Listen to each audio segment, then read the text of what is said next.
ਸਤਿ ਸ੍ਰੀ ਅਕਾਲ। ਤੁਸੀਂ ਦੇਖ ਰਹੇ ਹੋ ਪੰਜਾਬ ਮੇਲ USA ਟੀਵੀ। ਮੈਂ ਬਰਨ ਕੌਰ ਮਾਨ। ਖਬਰਾਂ ਦੇ ਬ੍ਰਿਟਨ ਵਿੱਚ ਤੁਹਾਡਾ ਸਵਾਗਤ। ਖਬਰਾਂ ਦੇ ਬ੍ਰਿਟਨ ਦੇ sponsor real estate broker Mohan Cheema. Real estate ਦੀ ਦੁਨੀਆ 'ਚ ਮੰਨੇ ਨਾਮ ਪੇਸ਼ ਨੇ। ਪਹਿਲਾਂ ਚੁਣਵੀਆਂ ਖਬਰਾਂ। ਅਮਰੀਕਾ 'ਚ ਭਾਰਤੀ ਪੇਸ਼ੇਵਰਾਂ ਦੇ ਪਰਿਵਾਰਾਂ ਨੂੰ ਮਿਲੇ ਵੀਜ਼ਾ ਨਿਯਮਾਂ ਵਿੱਚ ਰਾਹਤ। ਵਿਦੇਸ਼ ਮੰਤਰੀ ਜੈਸ਼ੰਕਰ ਨੂੰ ਕੀਤੀ ਅਪੀਲ। ਵੈਨਕੂਵਰ ਹਵਾਈ ਅੱਡੇ ਤੇ ਲੱਗੀਆਂ ਮੁਸਾਫਰਾਂ ਦੀਆਂ ਲੰਬੀਆਂ ਕਤਾਰਾਂ। ਬਾਈਡਨ ਨੇ ਈਦ ਮੌਕੇ ਦਿੱਤੀ ਵਧਾਈ। ਕਿਹਾ ਦੁਨੀਆ ਭਰ ਵਿੱਚ ਮੁਸਲਮਾਨ ਹਿੰਸਾ ਦਾ ਹੋ ਰਹੇ ਨੇ ਸ਼ਿਕਾਰ। ਮਾਰੀਓਪੋਲ ਤੋਂ ਫੌਜ ਕੱਢ ਪੂਰਬੀ ਖੇਤਰ ਵਿੱਚ ਤਾਇਨਾਤ ਕਰਨ ਲੱਗਿਆ ਰੂਸ। ਜਦੋਂ ਤੱਕ ਯੂਕਰੇਨ ਹਾਰ ਨਹੀਂ ਮੰਨਦਾ, ਰੂਸ ਫੌਜ ਦੇ ਹਮਲੇ ਰਹਿਣਗੇ ਜਾਰੀ। ਰੂਸੀ ਵਿਦੇਸ਼ ਮੰਤਰੀ ਦਾ ਬਿਆਨ। ਸ਼ਿਕਾਗੋ ਵਿੱਚ ਵੀਕਐਂਡ ਤੇ ਥਾਂ-ਥਾਂ ਗੋਲਾਬਾਰੀ, 8 ਲੋਕਾਂ ਦੀ ਮੌਤ, 16 ਜ਼ਖਮੀ। ਤੇ ਹੁਣ ਇਹਨਾਂ ਖਬਰਾਂ ਦਾ ਵਿਸਥਾਰ।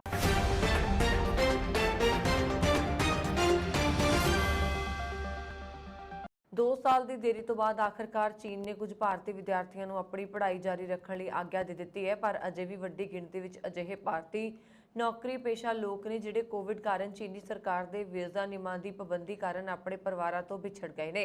ਇਸ ਲਈ ਇਹਨਾਂ ਨੇ ਵਿਦੇਸ਼ ਮੰਤਰੀ ਐਸ ਜੈਸ਼ੰਕਰ ਨੂੰ ਇਸ ਮਾਮਲੇ ਨੂੰ ਚੀਨੀ ਸਰਕਾਰ ਦੇ ਸਾਹਮਣੇ ਉਠਾਉਣ ਦੀ ਅਪੀਲ ਕੀਤੀ ਹੈ। ਬਹੁਤ ਸਾਰੇ ਭਾਰਤੀ ਪੇਸ਼ੇਵਰ ਕਰਮਚਾਰੀ ਅਜਿਹੇ ਨੇ ਜਿਹੜੇ 5 ਸਾਲ ਤੋਂ ਲੈ ਕੇ 27 ਸਾਲ ਤੋਂ ਚੀਨ ਵਿੱਚ ਨੌਕਰੀ ਜਾਂ ਕਾਰੋਬਾਰ ਕਰ ਰਹੇ ਨੇ। ਇਹੋ ਜਿਹੇ ਪਰੇਸ਼ਾਨ ਭਾਰਤੀਆਂ ਨੇ ਬੀਤੇ ਮਹੀਨੇ 'ਚ ਵਿਦੇਸ਼ ਮੰਤਰੀ ਐਸ ਜੈਸ਼ੰਕਰ ਨੂੰ ਇੱਕ ਸਾਂਝੀ ਪਟੀਸ਼ਨ ਭੇਜੀ ਹੈ। ਭਾਰਤੀ ਅੰਬੈਸੀ ਨੂੰ ਭੇਜੇ ਗਏ ਇਸ ਪੱਤਰ ਵਿੱਚ ਕਿਹਾ ਗਿਆ ਹੈ ਕਿ ਆਲਮੀ ਮਹਾਮਾਰੀ ਕੋਵਿਡ-19 ਕਾਰਨ ਉਹ ਲੋਕ ਗਰੀਬ 26 ਮਹੀਨੇ ਤੋਂ ਬੱਚਿਆਂ ਸਮੇਤ ਆਪਵੇਂ ਪਰਿਵਾਰਾਂ ਤੋਂ ਵਿਛੜ ਗਏ ਨੇ। ਇਸ ਤਰ੍ਹਾਂ ਚੀਨੀ ਸਰਕਾਰ ਵੱਲੋਂ ਲਗਾਈਆਂ ਗਈਆਂ ਯਾਤਰਾ ਤੇ ਵੀਜ਼ਾ ਪਾਬੰਦੀਆਂ ਕਾਰਨ ਹੋਇਆ ਹੈ। ਚੀਨ ਦੇ ਬੀਜਿੰਗ, ਸ਼ੰਘਾਈ ਤੇ ਹੋਰਾਂ ਸ਼ਹਿਰਾਂ ਵਸੇ ਇਹਨਾਂ ਭਾਰਤੀਆਂ ਦਾ ਕਹਿਣਾ ਹੈ ਕਿ ਸਾਲ 2020 ਵਿੱਚ ਦਰਜਨਾਂ ਭਾਰਤੀ ਪੇਸ਼ੇਵਰਾਂ ਦੇ ਪਰਿਵਾਰਾਂ ਨੂੰ ਚੀਨ ਛੱਡਣਾ ਪਿਆ ਸੀ, ਪਰ ਨੌਕਰੀ ਪੇਸ਼ਾ ਤੇ ਕਾਰੋਬਾਰੀ ਭਾਰਤੀ ਆਪਣੇ ਕੰਮਕਾਜ ਕਾਰਨ ਉਦੋਂ ਭਾਰਤ ਨਹੀਂ ਪਰਤ ਸਕੇ ਸਨ। ਪਟੀਸ਼ਨ ਵਿੱਚ ਦੱਸਿਆ ਗਿਆ ਹੈ ਕਿ ਚੀਨ ਦੀਆਂ ਵੱਖ-ਵੱਖ ਯੂਨੀਵਰਸਿਟੀਆਂ ਵਿੱਚ ਪੜ੍ਹ ਰਹੇ 23,000 ਭਾਰਤੀ ਵਿਦਿਆਰਥੀਆਂ 'ਚੋਂ ਕੁਝ ਹੀ ਚੀਨ ਵਾਪਸ ਪਰਤੇ ਨੇ। ਬਾਕੀ ਭਾਰਤੀ ਵਿਦਿਆਰਥੀਆਂ ਦੀ ਪੜ੍ਹਾਈ ਪਿਛਲੇ 2 ਸਾਲਾਂ ਤੋਂ ਰੁਕੀ ਹੋਈ ਹੈ। ਇਸ ਦੌਰਾਨ ਚੀਨ ਦੇ ਵਿਦੇਸ਼ ਮੰਤਰਾਲਾ ਦੇ ਬੁਲਾਰੇ ਜਾਓ ਨੇ ਦੱਸਿਆ ਕਿ ਜਿਨ੍ਹਾਂ ਭਾਰਤੀ ਵਿਦਿਆਰਥੀਆਂ ਦੀ ਵਾਪਸੀ ਹੋ ਚੁੱਕੀ ਹੈ, ਉਹਨਾਂ ਦਾ ਕੰਮਕਾਜ ਵੀ ਸ਼ੁਰੂ ਹੋ ਗਿਆ। ਬਾਕੀ ਬਚੇ ਭਾਰਤੀ ਵਿਦਿਆਰਥੀਆਂ ਲਈ ਭਾਰਤੀ ਪੱਖ ਨੂੰ ਹੀ ਵਾਪਸ ਆਉਣ ਦੇ ਇੱਛੁਕ ਵਿਦਿਆਰਥੀਆਂ ਦੀ ਸੂਚੀ ਦੇਣੀ ਹੈ। ਚੀਨੀ ਐਲਾਨ ਨੂੰ ਦੇਖਦੇ ਹੋਏ ਭਾਰਤੀ ਅੰਬੈਸੀ ਨੇ ਹੁਣ ਵਾਪਸ ਜਾਣ ਦੇ ਇੱਛੁਕ ਭਾਰਤੀ ਵਿਦਿਆਰਥੀਆਂ ਦੀ ਸੂਚੀ ਮੰਗੀ ਹੈ। ਇਹ ਜਾਣਕਾਰੀ 8 ਮਈ ਤੱਕ ਦੇਣ ਨੂੰ ਕਿਹਾ ਗਿਆ ਹੈ। ਮਾਰਚ ਵਿੱਚ ਚੀਨੀ ਵਿਦੇਸ਼ ਮੰਤਰੀ ਵਾਂਗ ਯੀ ਦੇ ਭਾਰਤ ਆਉਣ ਤੇ ਉਹਨਾਂ ਦੇ ਸਾਹਮਣੇ ਭਾਰਤੀ ਵਿਦਿਆਰਥੀਆਂ ਦਾ ਮੁੱਦਾ ਉਠਾਏ ਜਾਣ ਤੇ ਪਟੀਸ਼ਨ ਵਿੱਚ ਜੈਸ਼ੰਕਰ ਦੀ ਤਾਰੀਫ ਕੀਤੀ ਗਈ ਹੈ। ਉਹਨਾਂ ਦਾ ਕਹਿਣਾ ਹੈ ਕਿ 2 ਸਾਲ ਬੀਤਣ ਦੇ ਬਾਵਜੂਦ ਉਹਨਾਂ ਨੂੰ ਵਾਪਸੀ ਦੀ ਕੋਈ ਉਮੀਦ ਨਜ਼ਰ ਨਹੀਂ ਆ ਰਹੀ।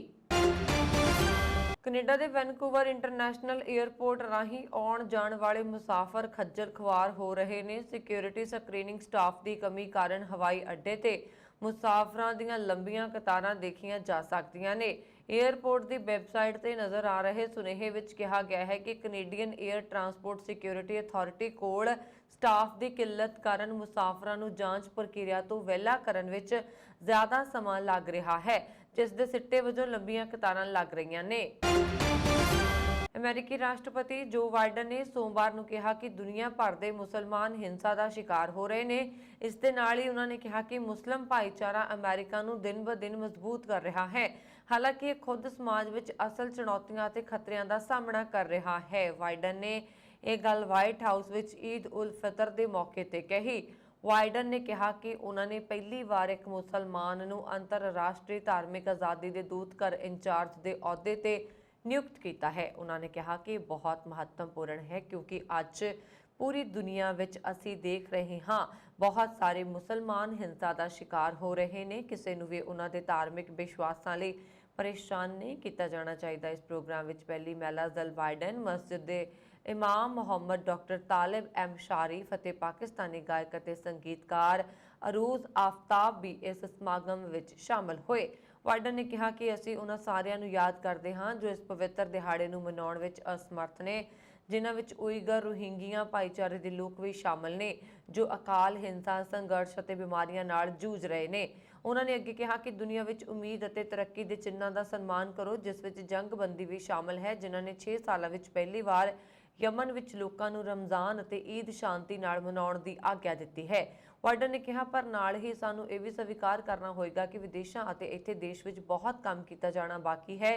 ਮੁਸਲਮਾਨ ਸਾਡੇ ਦੇਸ਼ ਨੂੰ ਹਰ ਦਿਨ ਮਜ਼ਬੂਤ ਬਣਾਉਂਦੇ ਨੇ, ਭਾਵੇਂ ਕਿ ਉਹਨਾਂ ਨੂੰ ਅਜੇ ਵੀ ਸਾਡੇ ਸਮਾਜ ਲਈ ਅਸਲ ਚੁਣੌਤੀਆਂ ਤੇ ਖਤਰਿਆਂ ਦਾ ਸਾਹਮਣਾ ਕਰਨਾ ਪੈਂਦਾ ਹੈ, ਜਿਸ ਵਿੱਚ ਨਿਸ਼ਾਨ ਹਿੰਸਾ ਅਤੇ ਇਸਲਾਮੋਫੋਬੀਆ ਸ਼ਾਮਲ ਹੈ। ਸਮਾਰੋਹ ਦੇ ਬਾਅਦ ਇੱਕ ਟਵੀਟ ਵਿੱਚ ਬਾਈਡਨ ਨੇ ਲਿਖਿਆ ਕਿ ਜਿਲ ਅਤੇ ਮੈਂ ਅੱਜ ਰਾਤ ਨੂੰ ਵਾਈਟ ਹਾਊਸ ਵਿੱਚ ਈਦ ਅਲ ਫਿਤਰ ਦਾ ਤਿਉਹਾਰ ਮਨਾ ਕੇ ਬਹੁਤ ਸਨਮਾਨਿਤ ਮਹਿਸੂਸ ਕਰ ਰਹੇ ਹਾਂ ਅਤੇ ਅਸੀਂ ਦੁਨੀਆ ਭਰ ਵਿੱਚ ਇਹ ਤਿਉਹਾਰ ਮਨਾਉਣ ਵਾਲੇ ਸਾਰਿਆਂ ਨੂੰ ਆਪਣੀਆਂ ਨਿੱਘੀਆਂ ਸ਼ੁਭਕਾਮਨਾਵਾਂ ਦਿੰਦੇ ਹਾਂ। ਈਦ ਮੁਬਾਰਕ। ਇਸ ਦੌਰਾਨ ਅਮਰੀਕਾ ਦੇ ਉਪ ਰਾਸ਼ਟਰਪਤੀ ਕਮਲਾ ਹੈਰਿਸ ਨੇ ਵੀ ਲੋਕਾਂ ਨੂੰ ਈਦ ਦੀ ਮੁਬਾਰਕਬਾਦ ਦਿੱਤੀ। ਉਹਨਾਂ ਨੇ ਟਵੀਟ ਕੀਤਾ ਕਿ ਗਰਲਜ਼ ਅਤੇ ਮੈਂ ਈਦ ਉਲ ਫਿਤਰ ਮਨਾਉਣ ਵਾਲੇ ਸਾਰਿਆਂ ਨੂੰ ਦਿਲੋਂ ਸ਼ੁਭਕਾਮਨਾਵਾਂ ਦਿੰਦੇ ਹਾਂ। ਈਦ ਮੁਬਾਰਕ। ਹੈਰਿਸ ਦੇ ਪਤੀ ਦਾ ਨਾਮ ਗਰਲਜ਼ ਐਮਹੌਫ ਹੈ। ਯੂਕਰੇਨ ਦੀ ਸੈਨਾ ਨੇ ਦੱਸਿਆ ਹੈ ਕਿ ਰੂਸ ਆਪਣੇ ਬਲਾਂ ਨੂੰ ਬੰਦਰਗਾਹ ਵਾਲੇ ਸ਼ਹਿਰ ਮਾਰੀਉਪੋਲ ਤੋਂ ਕੱਢ ਪੂਰਬੀ ਖੇਤਰ ਵਿੱਚ ਤਾਇਨਾਤ ਕਰ ਰਿਹਾ ਹੈ। ਜ਼ਿਕਰਯੋਗ ਹੈ ਕਿ ਰੂਸ ਨੇ ਜੰਗ ਦਾ ਕੇਂਦਰ ਹੁਣ ਲੁਹਾਨਸਕ ਅਤੇ ਡੋਨਬਾਸ ਖੇਤਰ ਨੂੰ ਬਣਾਇਆ ਹੋਇਆ ਹੈ। ਯੂਕਰੇਨ ਦੇ ਜਨਰਲ ਸਟਾਫ ਨੇ ਕਿਹਾ ਕਿ ਰੂਸ ਦੀਆਂ ਕਈ ਬਟਾਲੀਅਨਾਂ ਨੂੰ ਉੱਥੇ ਭੇਜਿਆ ਗਿਆ ਹੈ। ਇਹਨਾਂ ਨੂੰ ਲੁਹਾਨਸਕ ਦੇ ਪੋਪਸਨਾ ਇਲਾਕੇ ਵਿੱਚ ਤਾਇਨਾਤ ਕੀਤਾ ਜਾਏਗਾ। ਇੱਥੇ ਰੂਸੀ ਫੌਜ ਯੂਕਰੇਨ ਦੀ ਰੱਖਿਆ ਕਤਾਰ ਨੂੰ ਤੋੜਨ ਦਾ ਯਤਨ ਕਰ ਰਹੀ ਹੈ। ਯੂਕਰੇਨ ਨੇ ਕਿਹਾ ਕਿ ਰੂਸ ਸੋਲਵਿਆਨਸਕ ਤੇ ਵਾਰਵਿਕਰੋਵ ਕਸਬਿਆਂ ਨੂੰ ਨਿਸ਼ਾਨਾ ਬਣਾ ਰਿਹਾ ਹੈ। ਯੂਕਰੇਨ ਦੇ ਫੌਜੀ ਮਾਮਲਿਆਂ ਦੇ ਇੱਕ ਮਾਹਿਰ ਨੇ ਕਿਹਾ ਕਿ ਮਾਰੀਉਪੋਲ ਤੋਂ ਫੌਜ ਕੱਢ ਜੰਗ ਦੇ ਹੋਰਨਾਂ ਮੋਰਚਿਆਂ ਦੇ ਤਾਇਨਾਤ ਕਰਨ ਦਾ ਮਤਲਬ ਹੈ ਕਿ ਰੂਸ ਉੱਥੇ ਬਹੁਤ ਅੱਗੇ ਨਹੀਂ ਵੱਧ ਸਕਿਆ। ਮਾਰੀਉਪੋਲ ਦੇ ਇੱਕ ਵੱਡੇ ਸਟੀਲ ਪਲਾਂਟ ਤੇ ਅਜੇ ਵੀ ਜ਼ੋਰਦਾਰ ਜੰਗ ਜਾਰੀ ਹੈ। ਯੂਕਰੇਨੀ ਬਲ ਉੱਥੇ ਰੂਸੀ ਫੌਜ ਨੂੰ ਜ਼ਬਰਦਸਤ ਟੱਕਰ ਦੇ ਰਹੇ ਨੇ। ਇੱਥੇ ਫਸੇ ਕਈ ਨਾਗਰਿਕਾਂ ਨੂੰ ਕੱਢਣ ਲਈ ਸੰਯੁਕਤ ਰਾਸ਼ਟਰ ਵੱਲੋਂ ਯੂਕਰੇਨ ਨਾਲ ਤਾਲਮੇਲ ਕੀਤਾ ਜਾ ਰਿਹਾ। ਮੁਲਕ ਦੇ ਅਧਿਕਾਰੀਆਂ ਨੇ ਦੱਸਿਆ ਕਿ ਰੂਸ ਵੱਲੋਂ ਕੀਤੀ ਤਾਜ਼ਾ ਬੰਬਾਰੀ ਵਿੱਚ ਕਈ ਨਾਗਰਿਕ ਮਾਰੇ ਗਏ ਨੇ। ਲੁਹਾਨਸਕ ਖੇਤਰ ਵਿੱਚ 3 ਜਣੇ ਮਾਰੇ ਗਏ ਨੇ ਤੇ 3 ਜ਼ਖਮੀ ਹੋ ਗਏ ਨੇ। ਦੁਨੇਸਤਕ ਖੇਤਰ ਵਿੱਚ ਲੋਕਾਂ ਦੇ ਜ਼ਖਮੀ ਹੋਣ ਦੀ ਸੂਚਨਾ ਹੈ। ਜਰਮਨੀ ਨੇ ਕਿਹਾ ਹੈ ਕਿ ਜੇ ਰੂਸੀ ਪਾਬੰਦੀਆਂ ਦੇ ਬਦਲੇ ਉਹਨਾਂ ਦੀ ਤੇਲ ਸਪਲਾਈ ਕੱਟ ਵੀ ਦਿੰਦਾ ਹੈ ਤਾਂ ਉਹਨਾਂ ਕੋਲ ਬਦਲਵੇਂ ਪ੍ਰਬੰਧ ਨੇ। ਉਹਨਾਂ ਨੇ ਕਿਹਾ ਫਿਲਹਾਲ ਉਹ ਆਪਣੀ ਕੁੱਲ ਖਪਤ ਦਾ 12% ਹੀ ਰੂਸ ਤੋਂ ਦਰਾਮਦ ਕਰ ਰਹੇ ਨੇ। ਇਸ ਦੌਰਾਨ ਡੈਨਮਾਰਕ ਨੇ ਰੂਸ ਦੇ ਰਾਜਦੂਤ ਨੂੰ ਤਲਬ ਕੀਤਾ ਹੈ। ਉਹਨਾਂ ਰੂਸੀ ਫੌਜ ਦੇ ਟੋਹੀ ਜਹਾਜ਼ ਵੱਲੋਂ ਡੈਨਿਸ਼ ਏਅਰ ਸਪੇਸ ਦੀ ਉਲੰਘਣਾ ਦਾ ਮੁੱਦਾ ਰਾਜਦੂਤ ਕੋਲ ਉਠਾ ਕੇ ਜਵਾਬ ਮੰਗਿਆ ਹੈ। ਰੂਸੀ ਫੌਜ ਯੂਕਰੇਨ ਵਿੱਚ ਵਿਸ਼ੇਸ਼ ਮੁਹਿੰਮ ਦੌਰਾਨ ਆਪਣੇ ਆਪਰੇਸ਼ਨ ਵਿੱਚ ਕੋਈ ਬਦਲਾਅ ਨਹੀਂ ਕਰਨ ਜਾ ਰਹੀ। ਰੂਸ ਦੇ ਵਿਦੇਸ਼ ਮੰਤਰੀ ਸਰਗੇਈ ਲਾਵਰੋਵ ਨੇ ਕਿਹਾ ਕਿ ਰੂਸ ਕਿਸੇ ਖਾਸ ਦਿਨ ਆਪਣੀ ਰਣਨੀਤੀ ਨੂੰ ਜ਼ਬਰਦਸਤੀ ਬਦਲਣ ਵਾਲਾ ਨਹੀਂ ਹੈ। ਰੂਸੀ ਮੰਤਰੀ ਦਾ ਇਹ ਬਿਆਨ ਅਜਿਹੇ ਸਮੇਂ 'ਚ ਆਇਆ ਹੈ ਜਦੋਂ ਕਈ ਮੀਡੀਆ ਰਿਪੋਰਟਾਂ ਵਿੱਚ ਕਿਹਾ ਜਾ ਰਿਹਾ ਹੈ ਕਿ ਰੂਸ 9 ਮਈ ਨੂੰ ਜਿੱਤ ਦਿਵਸ ਦੇ ਮੌਕੇ ਤੇ ਇਸ ਜੰਗ ਨੂੰ ਖਤਮ ਕਰਨਾ ਚਾਹੁੰਦਾ ਹੈ। ਲਾਵਰੋਵ ਨੇ ਕਿਹਾ ਕਿ ਯੂਕਰੇਨ ਵਿੱਚ ਕਾਰਵਾਈਆਂ ਦੀ ਗਤੀ ਸਭ ਤੋਂ ਪਹਿਲਾਂ ਨਾਗਰਿਕ ਆਬਾਦੀ ਅਤੇ ਰੂਸੀ ਫੌਜੀ ਕਰਮਚਾਰੀਆਂ ਨੂੰ ਕਿਸੇ ਵੀ ਖਤਰੇ ਨੂੰ ਘੱਟ ਤੋਂ ਘੱਟ ਕਰਨ ਦੀ ਜ਼ਰੂਰਤ ਤੇ ਨਿਰਭਰ ਕਰਦੀ ਹੈ। ਲਾਵਰੋਵ ਨੇ ਇਤਾਲਵੀ ਮੀਡੀਆ ਸੈਟ ਪ੍ਰਸਾਰਕ ਨੂੰ ਕਿਹਾ, ਸਾਡੀਆਂ ਫੌਜਾਂ ਨਕਲੀ ਤੌਰ ਤੇ ਆਪਣੇ ਕੰਮ ਕਰ ਰਹੀਆਂ ਨੇ। ਜੇ ਇਹ ਜਿੱਤ ਦਾ ਦਿਨ ਹੈ। ਰੂਸੀ ਵਿਦੇਸ਼ ਮੰਤਰੀ ਨੇ ਕਿਹਾ ਕਿ ਰੂਸ ਯੂਕਰੇਨ ਵਿੱਚ ਆਪਣੇ ਮੁੱਖ ਉਦੇਸ਼ਾਂ ਤੇ ਕੇਂਦਰਿਤ ਹੈ, ਜਿਨ੍ਹਾਂ ਦਾ ਐਲਾਨ ਰੂਸੀ ਰਾਸ਼ਟਰਪਤੀ ਪੁਤਿਨ ਨੇ ਕੀਤਾ ਸੀ, ਜਿਸ ਵਿੱਚ ਨਾਗਰਿਕ ਆਬਾਦੀ ਦੀ ਸੁਰੱਖਿਆ ਕੇਂਦਰੀ ਹੈ। ਉਹਨਾਂ ਨੇ ਕਿਹਾ ਕਿ ਯੂਕਰੇਨ ਦੇ ਖੇਤਰ ਵਿੱਚ ਅਪਮਾਨਜਨਕ ਹਥਿਆਰਾਂ ਅਤੇ ਨਾਜ਼ੀਵਾਦ ਨਾਲ ਸੰਬੰਧਿਤ ਕਿਸੇ ਵੀ ਖਤਰੇ ਨੂੰ ਨਾਕਾਮ ਕਰਨ ਲਈ ਯਤਨ ਜਾਰੀ ਰਹਿਣਗੇ। ਲਾਵਰੋਵ ਨੇ ਜ਼ੋਰ ਦੇ ਕੇ ਕਿਹਾ, ਸਾਡੇ ਟੀਚੇ ਵਿੱਚ ਯੂਕਰੇਨ ਵਿੱਚ ਸ਼ਾਸਨ ਤਬਦੀਲੀ ਸ਼ਾਮਲ ਨਹੀਂ ਹੈ। ਇਹ ਪੁੱਛ ਜਾਣ ਤੇ ਕਿ ਕੀ ਰੂਸ ਯੂਕਰੇਨ ਦੇ ਰਾਸ਼ਟਰਪਤੀ ਜ਼ੈਲੈਂਸਕੀ ਨੂੰ ਸਮਰਪਣ ਕਰਨਾ ਚਾਹੁੰਦਾ ਹੈ। ਲਾਵਰੋਵ ਨੇ ਕਿਹਾ, ਮਾਸਕੋ ਸਮਰਪਣ ਦੀ ਮੰਗ ਨਹੀਂ ਕਰ ਰਿਹਾ, ਪਰ ਉਹ ਚਾਹੁੰਦਾ ਹੈ ਕਿ ਜ਼ੈਲੈਂਸਕੀ ਸਾਰੇ ਨਾਗਰਿਕਾਂ ਨੂੰ ਨਿਹਾਂ ਕਰੇ ਅਤੇ ਵਿਰੋਧ ਨੂੰ ਰੋਕਣ ਦਾ ਆਦੇਸ਼ ਦੇਵੇ। ਲਾਵਰੋਵ ਨੇ ਜ਼ੋਰ ਦੇ ਕੇ ਕਿਹਾ ਕਿ ਰੂਸ ਪੂਰਬੀ ਯੂਕਰੇਨ ਦੇ ਲੋਕਾਂ ਲਈ ਸੁਰੱਖਿਆ ਯਕੀਨੀ ਬਣਾਉਣਾ ਚਾਹੁੰਦਾ ਹੈ ਤਾਂ ਜੋ ਉਹਨਾਂ ਨੂੰ ਇਸ ਦੇਸ਼ ਤੇ ਫੌਜੀਕਰਨ ਜਾਂ ਨਾਜ਼ੀਵਾਦ ਤੋਂ ਖਤਰਾ ਨਾ ਹੋਵੇ। ਅਮਰੀਕਾ ਦੇ ਸ਼ਿਕਾਗੋ ਵਿੱਚ ਵੀਕਐਂਡ ਦੇ ਖੂਨੀ ਖੇਡਾਂ ਖੇਡੀਆਂ ਗਈਆਂ। ਗੋਲੀਬਾਰੀ ਦੀਆਂ ਵੱਖ-ਵੱਖ ਘਟਨਾਵਾਂ ਵਿੱਚ 8 ਲੋਕਾਂ ਦੀ ਮੌਤ ਹੋ ਗਈ ਅਤੇ 16 ਜ਼ਖਮੀ ਹੋ ਗਏ। ਸਥਾਨਕ ਮੀਡੀਆ ਨੇ ਇਹਨਾਂ ਘਟਨਾਵਾਂ ਦੀ ਜਾਣਕਾਰੀ ਦਿੱਤੀ ਹੈ। ਸਥਾਨਕ ਮੀਡੀਆ ਨੇ ਸਿਟੀ ਪੁਲਿਸ ਦੇ ਹਵਾਲੇ ਨਾਲ ਕਿਹਾ ਕਿ ਗੋਲੀਬਾਰੀ ਦੀ ਘਟਨਾ ਸ਼ੁੱਕਰਵਾਰ ਸ਼ਾਮ 5:45 ਦੇ ਕਰੀਬ ਦਰਜ ਕੀਤੀ ਗਈ, ਜਦੋਂ ਕਿ 69 ਸਾਲਾ ਵਿਅਕਤੀ ਨੂੰ ਉਸਦੇ ਘਰ ਵਿੱਚ ਗੋਲੀ ਮਾਰ ਦਿੱਤੀ ਗਈ। ਕਤਲ ਦੀ ਇਹ ਘਟਨਾ ਸਾਊਥ ਕਿਲਪੈਟਰਿਕ ਦੀ ਹੈ। ਪੀੜਤਾਂ ਵਿੱਚ ਇੱਕ ਨਾਬਾਲਗ ਅਤੇ ਇੱਕ 62 ਸਾਲਾ ਔਰਤ ਸਮੇਤ ਹਰ ਉਮਰ ਵਰਗ ਦੇ ਲੋਕ ਸ਼ਾਮਲ ਨੇ। ਰਿਪੋਰਟ ਵਿੱਚ ਕਿਹਾ ਗਿਆ ਹੈ ਕਿ ਇਹ ਘਟਨਾਵਾਂ ਬ੍ਰਾਈਟਨ ਪਾਰਕ, ਦੱਖਣੀ ਇੰਡੀਆਨਾ, ਨਾਰਥ ਕੇਡੇਜੀ ਐਵਨਿਊ, ਹਨਬੋਲਟ ਪਾਰਕ ਸਮੇਤ ਕਈ ਇਲਾਕਿਆਂ 'ਚ ਵਾਪਰੀਆਂ। ਇੱਕ ਮੀਡੀਆ ਆਊਟਲੈਟ ਦੇ ਅਨੁਸਾਰ ਪਿਛਲੇ ਹਫ਼ਤੇ ਵੀ 8 ਲੋਕ ਮਾਰੇ ਗਏ ਸਨ। ਗੋਲੀਬਾਰੀ ਵਿੱਚ 42 ਹੋਰ ਜ਼ਖਮੀ ਹੋ ਗਏ। ਇਸ ਤਰ੍ਹਾਂ ਦੀ ਹਿੰਸਾ ਪੂਰੇ ਅਮਰੀਕਾ ਵਿੱਚ ਇੱਕ ਵੱਡੀ ਸਮੱਸਿਆ ਰਹੀ ਹੈ, ਜਿਸ ਵਿੱਚ ਦੇਸ਼ ਵਿੱਚ ਛਿੱਟ-ਪੁੱਟ ਗੋਲੀਬਾਰੀ ਦੇ ਨਿਯਮਿਤ ਮਾਮਲਿਆਂ ਤੇ ਇੱਥੋਂ ਤੱਕ ਕਿ ਸਮੂਹਿਕ ਗੋਲੀਬਾਰੀ ਵੀ ਹੁੰਦੀ ਹੈ। ਅਮਰੀਕਾ ਦੇ ਦੇਸ਼ੀ ਸੰਗੀਤ ਦੀ ਮਸ਼ਹੂਰ ਜੋੜੀ ਨਾਓਮੀ ਜੂਡ ਦੀ ਬੀਤੇ ਦਿਨ ਮੌਤ ਹੋ ਗਈ। ਉਸ ਦੀ ਧੀ ਐਸ਼ਲੇ ਜੂਡ ਨੇ ਬੀਤੇ ਦਿਨ ਸ਼ਨੀਵਾਰ ਨੂੰ ਐਲਾਨ ਕੀਤਾ ਕਿ ਉਹ 76 ਸਾਲਾਂ ਦੀ ਸੀ। ਐਸ਼ਲੇ ਜੂਡ ਨੇ ਟਵਿੱਟਰ ਤੇ ਇੱਕ ਬਿਆਨ ਵਿੱਚ ਕਿਹਾ, ਅੱਜ ਅਸੀਂ ਭੈਣਾਂ ਨੇ ਇੱਕ ਤਰਾਸਦੀ ਦਾ ਅਨੁਭਵ ਕੀਤਾ। ਅਸੀਂ ਮਾਨਸਿਕ ਰੋਗ ਦੀ ਬਿਮਾਰੀ ਨਾਲ ਆਪਣੀ ਸੁੰਦਰ ਮਾਂ ਨੂੰ ਗੁਆ ਦਿੱਤਾ ਹੈ ਅਤੇ ਅਸੀਂ ਟੁੱਟ ਗਏ ਹਾਂ।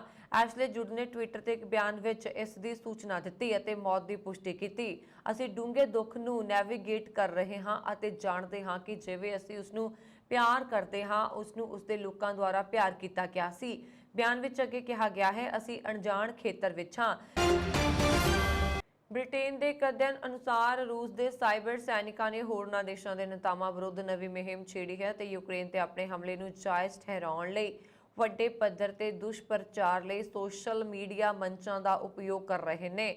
ਯੂਕੇ ਦੇ ਵਿਦੇਸ਼ ਮੰਤਰਾਲਾ ਨੇ ਐਤਵਾਰ ਨੂੰ ਕਿਹਾ ਕਿ ਪਿਟਸਬਰਗ ਦੇ ਇੱਕ ਕਾਰਖਾਨੇ ਵਿੱਚ ਕੰਮ ਕਰਨ ਵਾਲੇ ਲੋਕ ਟੈਲੀਗ੍ਰਾਮ ਮੈਸੇਜਿੰਗ ਐਪ ਦਾ ਉਪਯੋਗ ਆਪਣੇ ਸਮਰਥਕਾਂ ਦੀ ਭਰਤੀ ਅਤੇ ਉਹਨਾਂ ਨਾਲ ਤਾਲਮੇਲ ਲਈ ਕਰਦੇ ਨੇ, ਪਰ ਫਿਰ ਇਹ ਲੋਕ ਰੂਸ ਦੇ ਆਲੋਚਕਾਂ ਦੇ ਸੋਸ਼ਲ ਮੀਡੀਆ ਸਾਈਟ ਤੇ ਰੂਸ ਦੇ ਰਾਸ਼ਟਰਪਤੀ ਵਲਾਦੀਮੀਰ ਪੁਤਿਨ ਅਤੇ ਯੂਕਰੇਨ ਵਿੱਚ ਯੁੱਧ ਦੇ ਸਮਰਥਨ ਵਿੱਚ ਪੋਸਟ ਕਰਦੇ ਨੇ। ਇਹਨਾਂ ਲੋਕਾਂ ਇਸ ਕੰਮ ਲਈ ਭੁਗਤਾਨ ਕੀਤਾ ਜਾਂਦਾ ਹੈ। ਵਿਦੇਸ਼ ਦਫ਼ਤਰ ਅਨੁਸਾਰ ਹਾਲਾਂਕਿ ਕਥਿਤ ਟ੍ਰੋਲ ਫੈਕਟਰੀ ਨੇ ਸੋਸ਼ਲ ਮੀਡੀਆ ਪਲੇਟਫਾਰਮ ਤੇ ਪਛਾਣੇ ਜਾਣ ਤੋਂ ਬਚਣ ਲਈ ਨਵੀਂ ਤਕਨੀਕ ਵਿਕਸਿਤ ਕੀਤੀ ਹੈ। ਟੈਲੀਗ੍ਰਾਮ, ਟਵਿੱਟਰ, ਫੇਸਬੁੱਕ ਅਤੇ TikTok live social media platform ਤੇ ਇਸ ਤਰ੍ਹਾਂ ਦੀਆਂ ਸਰਗਰਮੀਆਂ ਕੀਤੀਆਂ ਜਾ ਰਹੀਆਂ ਨੇ। ਉਹਨਾਂ ਨੇ ਕਿਹਾ ਕਿ ਇਸ ਅਭਿਆਨ ਵਿੱਚ ਯੂਕੇ, ਦੱਖਣੀ ਅਫਰੀਕਾ ਤੇ ਭਾਰਤ ਵਿੱਚ ਕਈ ਦੇਸ਼ਾਂ ਦੇ ਨੇਤਾਵਾਂ ਤੇ ਵੱਡੀ ਗਿਣਤੀ ਵਿੱਚ ਲੋਕਾਂ ਨੂੰ ਨਿਸ਼ਾਨਾ ਬਣਾਇਆ ਗਿਆ ਹੈ। ਰੂਸ ਯੂਕਰੇਨ ਵਿੱਚ ਜੰਗ ਰੁਕਣ ਦਾ ਨਾਮ ਨਹੀਂ ਲੈ ਰਹੀ। ਰੂਸੀ ਫੌਜ ਲਗਾਤਾਰ ਯੂਕਰੇਨ ਤੇ ਹਮਲੇ ਕਰ ਰਹੀ ਹੈ। ਇਸ ਦੇ ਨਾਲ ਹੀ ਪੱਛਮੀ ਦੇਸ਼ ਵੀ ਇਸ ਕਾਰਨ ਰੂਸ ਤੇ ਨਵੀਆਂ ਪਾਬੰਦੀਆਂ ਲਗਾ ਰਹੇ ਨੇ। ਇਸ ਦੌਰਾਨ ਫਿਨਲੈਂਡ ਨੇ ਵੀ ਰੂਸ ਪ੍ਰਤੀ ਰਵੱਈਆ ਦਿਖਾਇਆ। ਫਿਨਲੈਂਡ ਨੇ ਕਿਹਾ ਕਿ ਫੈਨੋਇਵਾ ਕੰਸਟਰੋਇਮ ਹਾਨੀਕੀ ਪਰਮਾਣੂ ਪਾਵਰ ਪਲਾਂਟ ਦੀ ਡਿਲੀਵਰੀ ਲਈ ਰੂਸ ਦੇ ਰੋਸੈਟਮ ਨਾਲ ਇਕਰਾਰਨਾਮਾ ਖਤਮ ਕਰ ਰਿਹਾ ਵਿੱਚ ਦੂਤਵਾਸ ਨੂੰ ਦੁਬਾਰਾ ਖੋਲ੍ਹਣ ਦਾ ਐਲਾਨ ਕੀਤਾ ਹੈ। ਉੱਥੋਂ ਦੇ ਵਿਦੇਸ਼ ਮੰਤਰਾਲਾ ਨੇ ਕਿਹਾ ਕਿ ਰੂਸੀ ਹਮਲੇ ਤੋਂ ਬਾਅਦ ਬੰਦ ਕਰ ਦਿੱਤਾ ਗਿਆ ਡੈਨਿਸ਼ ਦੂਤਵਾਸ ਮੁੜ ਖੋਲ੍ਹਿਆ ਜਾਏਗਾ। ਇਹ ਯੂਕਰੇਨ ਅਤੇ ਯੂਕਰੇਨੀ ਲੋਕਾਂ ਲਈ ਡੈਨਿਸ਼ ਸਮਰਥਨ ਦਾ ਇੱਕ ਬਹੁਤ ਮਜ਼ਬੂਤ ਪ੍ਰਤੀਕ ਹੈ ਕਿ ਅੱਜ ਅਸੀਂ ਡੈਨਿਸ਼ ਦੂਤਵਾਸ ਦੇ ਦਰਵਾਜ਼ੇ ਦੁਬਾਰਾ ਖੋਲ੍ਹ ਰਹੇ ਹਾਂ। ਜ਼ਿਕਰਯੋਗ ਹੈ ਕਿ ਰੂਸ ਦੇ ਹਮਲਿਆਂ ਦਾ ਵਿਰੋਧ ਕਰਨ ਵਾਲੇ ਕਈ ਦੇਸ਼ ਪਹਿਲਾਂ ਵੀ ਅਜਿਹਾ ਐਲਾਨ ਕਰ ਚੁੱਕੇ ਨੇ। ਫਰਾਂਸ, ਯੂਐਸ ਅਤੇ ਯੂਕੇ ਸਮੇਤ ਕਈ ਹੋਰ ਦੇਸ਼ਾਂ ਨੇ ਹਾਲ ਹੀ ਵਿੱਚ ਘੋਸ਼ਣਾ ਕੀਤੀ ਹੈ ਕਿ ਉਹ ਆਪਣੇ ਦੂਤਵਾਸ ਵਾਪਸ ਕੀਵ ਵਿੱਚ ਤਬਦੀਲ ਕਰ ਰਹੇ ਨੇ। ਮਾਸਕੋ ਦਾ ਕਹਿਣਾ ਹੈ ਕਿ ਯੂਕਰੇਨ ਵਿੱਚ ਉਸ ਦੀ ਮੌਜੂਦਗੀ ਇੱਕ ਵਿਸ਼ੇਸ਼ ਫੌਜੀ ਕਾਰਵਾਈ ਹੈ ਜਿਸ ਦਾ ਉਦੇਸ਼ ਦੇਸ਼ ਨੂੰ ਬਚਾਉਣਾ ਹੈ। ਦੁਨੀਆ ਅੰਦਰ ਅੰਨ ਸੰਕਟ ਪੈਦਾ ਹੋਣ ਦੀਆਂ ਖਬਰਾਂ ਵਿਚਾਲੇ ਭਾਰਤ ਅੰਦਰ ਵੀ ਫਿਕਰ ਵੱਧ ਗਿਆ। ਤਾਜ਼ਾ ਰਿਪੋਰਟਾਂ ਮੁਤਾਬਕ ਮੁੱਖ ਉਤਪਾਦਕ ਪੰਜਾਬ ਦੇ ਹਰਿਆਣਾ ਵਿੱਚ ਕਣਕ ਦਾ ਝਾੜ ਤਕਰੀਬਨ 50% ਤੱਕ ਘੱਟ ਹੋਣ ਦਾ ਅਨੁਮਾਨ ਹੈ। ਇਹ ਅੰਕੜਾ 1 ਮਈ ਤੱਕ ਦਾ ਹੈ। ਇਸ ਤੋਂ ਸਪਸ਼ਟ ਹੈ ਕਿ ਅਗਲੇ ਸਮੇਂ ਅੰਦਰ ਭਾਰਤ ਵਿੱਚ ਵੀ ਖੁਰਾਕ ਦੀ ਸਮੱਸਿਆ ਆ ਸਕਦੀ ਹੈ।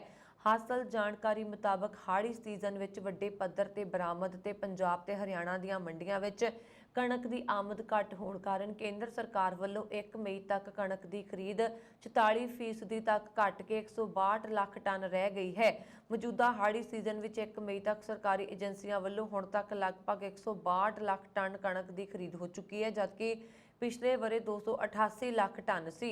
ਸਰਕਾਰੀ ਅੰਕੜਿਆਂ ਮੁਤਾਬਕ ਲਗਭਗ 14.70 ਲੱਖ ਕਿਸਾਨਾਂ ਨੂੰ ਐਮਐਸਪੀ ਤੇ ਖਰੀਦ ਹੋਣ ਕਾਰਨ 32 ਕਰੋੜ 6,33,071 ਰੁਪਏ ਦਾ ਲਾਭ ਪੁੱਜਾ ਹੈ। ਹੁਣ ਤੱਕ ਲਗਭਗ 9.63 ਲੱਖ ਟਨ ਕਣਕ ਪ੍ਰਾਈਵੇਟ ਖਰੀਦਦਾਰਾਂ ਵੱਲੋਂ 21 ਅਪ੍ਰੈਲ ਤੱਕ ਬਾਹਰ ਭੇਜੀ ਜਾ ਚੁੱਕੀ ਹੈ। ਕਈ ਦੇਸ਼ ਅਨਾਜ ਸੰਕਟ ਦਾ ਸਾਹਮਣਾ ਕਰ ਰਹੇ ਨੇ, ਜਦਕਿ ਰੂਸ ਯੂਕਰੇਨ ਵਿਚਾਲੇ ਜੰਗ ਖਤਮ ਹੋਣ ਦੇ ਕੋਈ ਸੰਕੇਤ ਨਹੀਂ।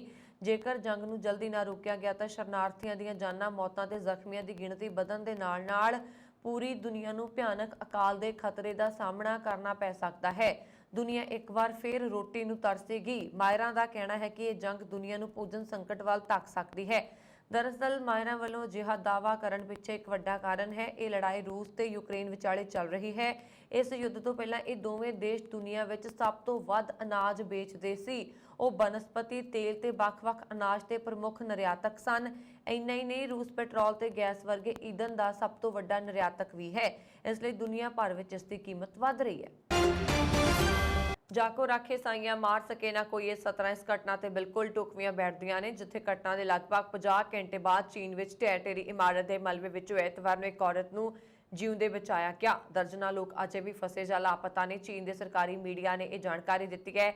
ਚੀਨੀ ਮੀਡੀਆ ਮੁਤਾਬਕ ਪੁਲਿਸ ਨੇ ਹਾਦਸੇ ਵਿੱਚ ਗੰਭੀਰ ਗੜਬੜੀ ਦੇ ਸ਼ੱਕ ਅਤੇ ਇਮਾਰਤ ਦੇ ਮਾਲਕ ਸਮੇਤ 9 ਲੋਕਾਂ ਨੂੰ ਗ੍ਰਿਫਤਾਰ ਕੀਤਾ। ਰਾਜ ਦੇ ਪ੍ਰਸਾਰਕ ਸੀਸੀਟੀਵੀ ਨੇ ਇੱਕ ਵੀਡੀਓ ਪ੍ਰਸਾਰਿਤ ਕੀਤਾ ਜਿਸ ਵਿੱਚ ਸਥਾਨਕ ਸਮੇਂ ਅਨੁਸਾਰ ਸ਼ਾਮ 4:30 ਵਜੇ ਦੇ ਕਰੀਬ ਬਚਾਅ ਕਰਮਚਾਰੀ ਔਰਤ ਨੂੰ ਸਟ੍ਰੈਚਰ ਤੇ ਮਲਬੇ ਵਿੱਚੋਂ ਬਾਹਰ ਕੱਢਦੇ ਹੋਏ ਨਜ਼ਰ ਆਏ, ਜਦੋਂ ਕਿ ਕੁਝ ਲੋਕਾਂ ਨੂੰ ਕਾਰਵਾਈ ਦੌਰਾਨ ਰਾਹਤ ਕਰਮਚਾਰੀਆਂ ਨੂੰ ਉਤਸ਼ਾਹਿਤ ਕਰਨ ਲਈ ਚੀਕਦੇ ਸੁਣਿਆ ਜਾ ਸਕਦਾ ਹੈ।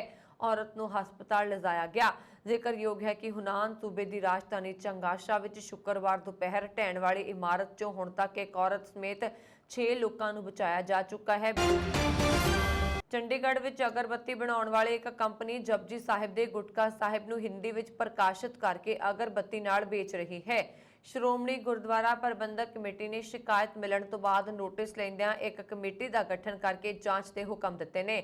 ਮਿਲੀ ਜਾਣਕਾਰੀ ਅਨੁਸਾਰ ਅਗਰਬੱਤੀ ਬਣਾਉਣ ਵਾਲੀ ਇੱਕ ਕੰਪਨੀ ਖਿਲਾਫ ਸ਼੍ਰੋਮਣੀ ਕਮੇਟੀ ਕੋਲ ਸ਼ਿਕਾਇਤ ਪਹੁੰਚੀ ਸੀ, ਜਿਸ ਤੋਂ ਬਾਅਦ ਚੇਅਰਮੈਨ ਹਰਜਿੰਦਰ ਸਿੰਘ ਧਾਮੀ ਨੇ ਧਰਮ ਪ੍ਰਚਾਰ ਕਮੇਟੀ ਦੇ ਧਾਰਮਿਕ ਵਿਭਾਗ ਨੂੰ ਜਾਂਚ ਕਰਨ ਲਈ ਕਿਹਾ ਹੈ। ਪ੍ਰਧਾਨ ਧਾਮੀ ਦਾ ਕਹਿਣਾ ਹੈ ਕਿ ਗੁਰਬਾਣੀ ਨੂੰ ਵਪਾਰਕ ਹਿੱਤਾਂ ਲਈ ਵਰਤਣਾ ਬਰਦਾਸ਼ਤ ਨਹੀਂ ਕੀਤਾ ਜਾ ਸਕਦਾ।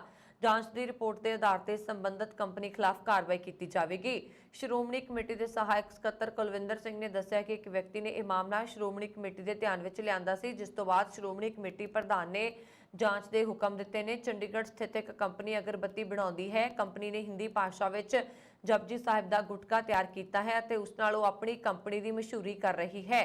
ਪ੍ਰਾਪਤ ਜਾਣਕਾਰੀ ਅਨੁਸਾਰ ਸ਼੍ਰੋਮਣੀ ਕਮੇਟੀ ਵੱਲੋਂ ਅਗਰਬੱਤੀ ਬਣਾਉਣ ਵਾਲੀ ਕੰਪਨੀ ਗੁਟਕਾ ਸਾਹਿਬ ਅਗਰਬੱਤੀ ਦੇ ਡੱਬਿਆਂ ਵਿੱਚ ਪੈਕ ਕਰਕੇ ਭੇਜ ਰਹੀ ਹੈ। ਐਸਜੀਪੀਸੀ ਪ੍ਰਧਾਨ ਦਾ ਕਹਿਣਾ ਹੈ ਕਿ ਇਹ ਮਾਮਲਾ ਬਹੁਤ ਗੰਭੀਰ ਹੈ। ਇਸ ਨਾਲ ਸਿੱਖ ਸੰਗਤ ਦੀਆਂ ਭਾਵਨਾਵਾਂ ਨੂੰ ਠੇਸ ਪੁੱਜੀ ਹੈ। ਇਸ ਦੇ ਨਾਲ ਹੀ ਇਹ ਪਵਿੱਤਰ ਗੁਰਬਾਣੀ ਦਾ ਅਪਮਾਨ ਵੀ ਹੈ। ਮਾਮਲੇ ਦੀ ਗੰਭੀਰਤਾ ਨੂੰ ਦੇਖਦੇ ਹੋਏ ਜਾਂਚ ਦੇ ਆਦੇਸ਼ ਦਿੱਤੇ ਗਏ ਨੇ ਤੇ ਰਿਪੋਰਟ ਦੇ ਆਧਾਰ ਤੇ ਕਾਰਵਾਈ ਕੀਤੀ ਜਾਏਗੀ। ਮੁੱਖ ਮੰਤਰੀ ਬੇਅੰਤ ਸਿੰਘ ਕਤਲकांड ਕੇਸ ਵਿੱਚ ਦੋਸ਼ੀ ਠਹਿਰਾਏ ਗਏ ਬਲਵੰਤ ਸਿੰਘ ਰਾਜੋਆਣਾ ਦੀ ਸਜ਼ਾ ਮੁਆਫੀ ਦੀ ਅਪੀਲ ਤੇ ਸੁਪਰੀਮ ਕੋਰਟ ਨੇ ਕੇਂਦਰ ਸਰਕਾਰ ਨੂੰ 2 ਮਹੀਨਿਆਂ ਵਿੱਚ ਫੈਸਲਾ ਲੈਣ ਲਈ ਕਿਹਾ ਹੈ। ਇਸ ਕੇਸ ਵਿੱਚ ਰਾਜੋਆਣਾ ਨੂੰ ਫਾਂਸੀ ਦੀ ਸਜ਼ਾ ਸੁਣਾਈ ਗਈ ਸੀ। ਜਸਟਿਸ ਯੂ ਲਲਿਤ ਦੀ ਅਗਵਾਈ ਵਾਲੇ ਬੈਂਚ, ਜਿਸ ਵਿੱਚ ਜਸਟਿਸ ਐਸ ਰਵਿੰਦਰ ਭੱਟ ਤੇ ਪੀਐਸ ਨਰਸਿਮਾ ਵੀ ਸ਼ਾਮਲ ਸਨ, ਨੇ ਕਿਹਾ ਕਿ ਕੇਂਦਰ ਨੂੰ ਫੈਸਲਾ ਜਲਦ ਤੋਂ ਜਲਦ ਲੈਣਾ ਚਾਹੀਦਾ ਹੈ। ਕੇਂਦਰ ਵੱਲੋਂ ਪੇਸ਼ ਹੋਏ ਵਧੀਕ ਸੋਲਿਸਿਟਰ ਜਨਰਲ KM ਨਟਰਾਜ ਨੇ ਕਿਹਾ ਕਿ ਸਜ਼ਾ ਮੁਆਫੀ ਪਟੀਸ਼ਨ ਉੱਤੇ ਵਿਚਾਰ ਨਹੀਂ ਕੀਤਾ ਜਾ ਸਕਦਾ, ਕਿਉਂਕਿ ਇਹ ਦੋਸ਼ੀ ਵੱਲੋਂ ਨਹੀਂ ਬਲਕਿ ਕਿਸੇ ਹੋਰ ਸੰਗਠਨ ਵੱਲੋਂ ਦਾਇਰ ਕੀਤੀ ਗਈ ਹੈ। ਕੇਂਦਰੀ ਗ੍ਰਹਿ ਮੰਤਰਾਲਾ ਨੇ ਵੀ ਦਲੀਲ ਦਿੱਤੀ ਹੈ ਕਿ ਪਟੀਸ਼ਨ ਉਦੋਂ ਤੱਕ ਫੈਸਲਾ ਨਹੀਂ ਹੋ ਸਕਦਾ ਜਦੋਂ ਤੱਕ ਇਸ ਕੇਸ ਵਿੱਚ ਬਾਕੀ ਦੋਸ਼ੀਆਂ ਵੱਲੋਂ ਸੁਪਰੀਮ ਕੋਰਟ ਵਿੱਚ ਦਾਇਰ ਅਪੀਲਾਂ ਦਾ ਫੈਸਲਾ ਨਹੀਂ ਹੋ ਜਾਂਦਾ। ਸੁਪਰੀਮ ਕੋਰਟ ਨੇ ਕਿਹਾ ਹੈ ਕਿ ਕਿਸੇ ਵੀ ਵਿਅਕਤੀ ਨੂੰ ਕੋਵਿਡ ਦਾ ਟੀਕਾ ਲਗਵਾਉਣ ਲਈ ਮਜਬੂਰ ਨਹੀਂ ਕੀਤਾ ਜਾ ਸਕਦਾ। ਭਾਰਤ ਵਿਚਲੀ ਸਿਖਰਲੀ ਅਦਾਲਤ ਨੇ ਕੇਂਦਰ ਸਰਕਾਰ ਨੂੰ ਕਿਹਾ ਕਿ ਉਹ ਟੀਕੇ ਨਾ ਲਗਵਾਉਣ ਦੇ ਮਾੜੇ ਅਸਰ ਬਾਰੇ ਆંકੜੇ ਜਨਤਕ ਕਰੇ। ਜਸਟਿਸ ਐਲ ਨਾਗੇਸ਼ਵਰ ਰਾਓ ਅਤੇ ਜਸਟਿਸ BR ਗਵਈ ਨੇ ਬੈਂਚ ਨੇ ਕਿਹਾ ਕਿ ਸੰਵਿਧਾਨ ਦੀ ਧਾਰਾ 21 ਤਹਿਤ ਸਰੀਰਕ ਖੁਦਮੁਖਤਿਆਰੀ ਅਤੇ ਅਖੰਡਤਾ ਦੀ ਰੱਖਿਆ ਕੀਤੀ ਜਾਂਦੀ ਹੈ। ਬੈਂਚ ਨੇ ਸੁਝਾਅ ਦਿੱਤਾ ਹੈ ਕਿ ਜਦੋਂ ਤੱਕ ਕੋਵਿਡ ਪੀੜਤਾਂ ਦੀ ਗਿਣਤੀ ਘੱਟ ਹੈ, ਉਦੋਂ ਤੱਕ ਟੀਕੇ ਨਾ ਲਗਵਾਉਣ ਵਾਲਿਆਂ ਤੇ ਜਨਤਕ ਖੇਤਰਾਂ 'ਚ ਜਾਣ ਤੇ ਕੋਈ ਪਾਬੰਦੀ ਨਹੀਂ ਹੋਣੀ ਚਾਹੀਦੀ। ਬੈਂਚ ਨੇ ਕਿਹਾ ਕਿ ਮੌਜੂਦਾ ਜਾਣਕਾਰੀ ਅਤੇ ਮਾਹਿਰਾਂ ਦੇ ਵਿਚਾਰਾਂ ਦੇ ਆਧਾਰ ਤੇ ਕੋਵਿਡ-19 ਟੀਕਾਕਰਨ ਨੀਤੀ ਨੂੰ ਸਪਸ਼ਟ ਤੌਰ ਤੇ ਪੱਖਪਾਤੀ ਅਤੇ ਗੈਰ ਤਰਕਸੰਗਤ ਨਹੀਂ ਕਿਹਾ ਜਾ ਸਕਦਾ। ਬੈਂਚ ਨੇ ਕੇਂਦਰ ਸਰਕਾਰ ਨੂੰ ਇਹ ਵੀ ਨਿਰਦੇਸ਼ ਦਿੱਤੇ ਨੇ ਕਿ ਲੋਕਾਂ ਤੇ ਡਾਕਟਰਾਂ ਤੋਂ ਟੀਕਾਕਰਨ ਦੇ ਅਸਰ ਬਾਰੇ ਰਿਪੋਰਟਾਂ ਤਿਆਰ ਕਰਵਾ ਕੇ ਉਹਨਾਂ ਨੂੰ ਜਨਤਕ ਕਰੇ। ਸੁਪਰੀਮ ਕੋਰਟ ਨੇ ਕੌਮੀ ਟੀਕਾਕਰਨ ਤਕਨੀਕ ਸਲਾਹਕਾਰ ਗਰੁੱਪ ਦੇ ਸਾਬਕਾ ਮੈਂਬਰ ਡਾਕਟਰ ਜੈਕਬ ਵੱਲੋਂ ਦਾਖਲ ਪਟੀਸ਼ਨ ਤੇ ਇਹ ਫੈਸਲਾ ਸੁਣਾਇਆ। ਮੰਗਲਵਾਰ ਨੂੰ ਪੰਜਾਬ ਦੇ ਕਈ ਜ਼ਿਲ੍ਹਿਆਂ ਵਿੱਚ ਧੂੜ ਭਰੀ ਤੇਜ਼ ਹਵਾ ਚੱਲੀ ਤੇ ਕਈ ਥਾਵਾਂ ਤੇ ਬੱਦਲਵਾਈ ਰਹਿਣ ਨਾਲ ਲੋਕਾਂ ਨੂੰ ਕਹਿਰ ਦੀ ਗਰਮੀ ਤੋਂ ਰਾਹਤ ਮਿਲੀ। ਹਾਲਾਂਕਿ ਕੁਝ ਜ਼ਿਲ੍ਹਿਆਂ ਵਿੱਚ ਤੇਜ਼ ਧੁੱਪ ਕਾਰਨ ਲੋਕ ਪਰੇਸ਼ਾਨ ਰਹੇ। ਮੌਸਮ ਵਿਭਾਗ ਨੇ ਪਹਿਲਾਂ ਹੀ ਪੰਜਾਬ ਵਿੱਚ ਧੂੜ ਭਰੀ ਹਨੇਰੀ ਤੇ ਤੇਜ਼ ਹਵਾਵਾਂ ਚੱਲਣ ਦੀ ਭਵਿੱਖਬਾਣੀ ਕੀਤੀ ਸੀ। ਕਈ ਜ਼ਿਲ੍ਹਿਆਂ ਵਿੱਚ ਬਾਰਿਸ਼ ਪੈਣ ਦੀ ਵੀ ਸੰਭਾਵਨਾ ਹੈ। ਇਸ ਤੋਂ ਬਾਅਦ 5 ਮਈ ਤੋਂ ਮੁੜ ਤਾਪਮਾਨ ਵਧਣ ਦੀ ਸੰਭਾਵਨਾ ਹੈ। ਚੰਡੀਗੜ੍ਹ, ਪਟਿਆਲਾ, ਸੰਗਰੂਰ ਤੇ ਲੁਧਿਆਣਾ ਸਣੇ ਕਈ ਜ਼ਿਲ੍ਹਿਆਂ ਵਿੱਚ ਮੰਗਲਵਾਰ ਨੂੰ ਗਰਮੀ ਤੋਂ ਕੁਝ ਰਾਹਤ ਮਿਲੀ ਹੈ। ਸਵੇਰ ਤੋਂ ਹੀ ਧੂੜ ਭਰੀਆਂ ਹਵਾਵਾਂ ਚੱਲ ਰਹੀਆਂ ਨੇ, ਜਿਸ ਕਾਰਨ ਗਰਮੀ ਤੋਂ ਰਾਹਤ ਮਿਲੀ ਹੈ, ਪਰ ਧੂੜ ਭਰੀਆਂ ਹਵਾਵਾਂ ਕਾਰਨ ਰਾਹਗੀਰਾਂ ਦੀਆਂ ਮੁਸ਼ਕਲਾਂ ਵੱਧ ਗਈਆਂ ਨੇ। ਸਵੇਰੇ ਪਾਰਾ ਵੀ ਹੋਰਨਾਂ ਦਿਨਾਂ ਦੇ ਮੁਕਾਬਲੇ ਹੇਠਾਂ ਦਰਜ ਕੀਤਾ ਗਿਆ। ਸਵੇਰੇ 8 ਵਜੇ ਤਾਪਮਾਨ 19 ਡਿਗਰੀ ਸੈਲਸੀਅਸ ਸੀ। ਇਸ ਦੇ ਨਾਲ ਹੀ ਸ਼ਾਮ ਨੂੰ ਤੂਫਾਨ ਆਉਣ ਦੀ ਸੰਭਾਵਨਾ ਹੈ, ਜਦਕਿ ਕੱਲ ਪੂਰਾ ਦਿਨ ਧੂੜ ਭਰੀਆਂ ਹਵਾਵਾਂ ਨਾਲ ਮੀਂਹ ਪੈ ਸਕਦਾ ਹੈ। ਮੌਸਮ ਵਿਭਾਗ ਅਨੁਸਾਰ ਸਰਗਰਮ ਵੈਸਟਰਨ ਡਿਸਟਰਬੈਂਸ ਕਾਰਨ ਮੌਸਮ ਵਿੱਚ ਬਦਲਾਅ ਆਇਆ ਹੈ। ਕੱਲ ਵੀ ਮੌਸਮ ਅਜਿਹਾ ਹੀ ਰਹੇਗਾ। ਹਾਲਾਂਕਿ ਮੀਂਹ ਦੀ ਕੋਈ ਸੰਭਾਵਨਾ ਇੰਨੀ ਨਹੀਂ ਜਾਪਦੀ। ਦੱਸਦੀ ਹੈ ਕਿ ਮਈ ਦਾ ਮਹੀਨਾ ਗਰਮੀ ਦੀ ਮਾਰ ਚੱਲ ਰਹੇ ਲੋਕਾਂ ਲਈ ਰਾਹਤ ਲੈ ਕੇ ਆਇਆ ਹੈ। ਦੇਸ਼ ਵਿੱਚ ਪਿਛਲੇ 2-3 ਹਫ਼ਤਿਆਂ ਤੋਂ ਚੱਲ ਰਹੀ ਹੀਟ ਵੇਵ ਦਾ ਅੰਤ ਹੋ ਗਿਆ। ਮੌਸਮ ਵਿਭਾਗ ਦਾ ਕਹਿਣਾ ਹੈ ਕਿ ਅਗਲੇ ਕੁਝ ਦਿਨਾਂ ਤੱਕ ਵੱਧਦਾ ਪਾਰਾ ਵੀ ਇਸੇ ਤਰ੍ਹਾਂ ਦੀ ਰਾਹਤ ਦੇਗਾ। ਪੰਜਾਬ, ਹਰਿਆਣਾ, ਦਿੱਲੀ, ਪੱਛਮੀ ਉੱਤਰ ਪ੍ਰਦੇਸ਼ ਅਤੇ ਉੱਤਰੀ ਰਾਜਸਥਾਨ ਵਿੱਚ ਮੌਸਮ ਬਦਲੇਗਾ ਤੇ ਕਈ ਇਲਾਕਿਆਂ ਵਿੱਚ ਧੂੜ ਭਰੀ ਹਨੇਰੀ ਚੱਲਣ ਦੀ ਸੰਭਾਵਨਾ ਬਣੀ ਰਹੇਗੀ। ਕੁਝ ਥਾਵਾਂ ਤੇ ਬੱਦਲ ਛਾਏ ਰਹਿਣਗੇ ਤੇ ਗਰਜ ਨਾਲ ਬਿਜਲੀ ਚਮਕਣ ਦੀ ਸੰਭਾਵਨਾ ਵੀ ਹੈ। ਇਹ ਸਥਿਤੀ ਅਗਲੇ 3 ਦਿਨਾਂ ਤੱਕ ਜਾਰੀ ਰਹਿ ਸਕਦੀ ਹੈ। ਇਸ ਸਨ ਹੁਣ ਤੱਕ ਦੀਆਂ ਖਬਰਾਂ। ਮੈਨੂੰ ਬਰੁਨ ਕੌਰ ਮਾਨ ਨੂੰ ਦਿਓ ਆਗਿਆ। ਹੋਰ ਖਬਰਾਂ ਦੇ ਲਈ ਸਾਡਾ YouTube ਚੈਨਲ ਪੰਜਾਬ ਮੇਲ USA TV ਜ਼ਰੂਰ ਸਬਸਕ੍ਰਾਈਬ ਕਰੋ। ਸਤਿ ਸ਼੍ਰੀ ਅਕਾਲ।